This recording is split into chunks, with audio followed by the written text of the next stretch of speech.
All right, let's kick things off with a quick, fun challenge. We're going to put your brain's internal clock to the test. Don't worry, there's no math or trivia here. This is all about your perception. You ready? So here's the deal. In a moment, you're going to see 3 animations, but one of them, just one, is moving a tiny bit slower than the others. All you have to do is spot it. Sounds easy, right? Well, it's a pretty fascinating test of just how fast your brain really works. Okay, rule number 1, and this is a biggie. You've got to give this your full attention. Try to tune out any distractions just for a few seconds and really lock in on the screen. What you're going to see is super simple. Just 3 shapes moving around. Don't get hung up on what they look like, okay? Their appearance really isn't the important part here. Now remember, just one of these shapes has that subtle little lag. Your brain's job is to find the odd one out, the one that's just not quite in sync with the other 2. It's a really small difference, so you'll need to be sharp. And here is probably the best piece of advice I can give you for this. Watch the movement, not the shape. Just let your eyes relax and try to feel the rhythm of the motion itself. Ignore everything else.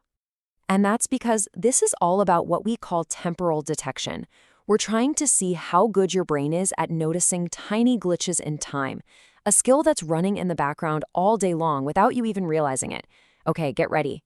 Here it comes.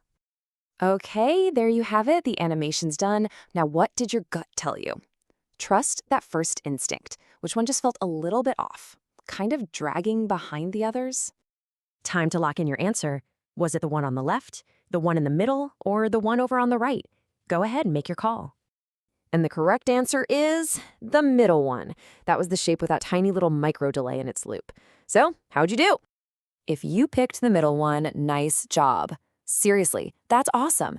It means you have a really sharp sense of visual timing. And hey, if you didn't catch it, no sweat at all. It's a tough little challenge, and it's actually a skill you can get better at. So, whether you nailed it or not, let's peel back the curtain and look at what was actually going on inside your brain. Because this isn't just some random game. It's a cool window into how our minds work. What this test is really measuring is something called temporal perception. You can think of it like your brain's own built-in stopwatch. It's the skill that lets you do everything from catching a ball to feeling the beat in a song. And here's the really wild part. Your brain actually processes timing information before it gets around to the details, like what color or shape something is. It's like a foundational first priority skill that helps us react to the world super fast. Okay, so our brains have this internal stopwatch. Big deal, right? Well, it turns out that having a sharp one is actually a huge advantage in our everyday lives. Let's look at why it's so important.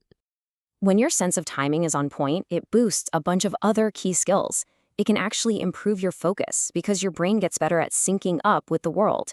It definitely amps up your reaction speed. Think about driving a car or playing a video game. And it's absolutely essential for physical coordination, for everything from typing to sports. Now, here's the best part. This is not some fixed trait that you're just stuck with. You can actually train your brain's internal clock and make it sharper, just like a muscle. So if you struggled a bit with the test, here are a few simple things you can do. First up, just reducing distractions in your environment can help your brain focus more resources on processing things accurately. Next, getting good quality sleep is absolutely critical. It's like a nightly tune-up for your brain's timing circuits. And last but not least, practicing little visual challenges, just like this one, can be a great workout for this specific skill. And that brings us full circle. So, how did you do on the test? And maybe more importantly, now that you know the science behind it, what does your result tell you about your own brain's incredible hidden stopwatch? Thanks for checking out this explainer.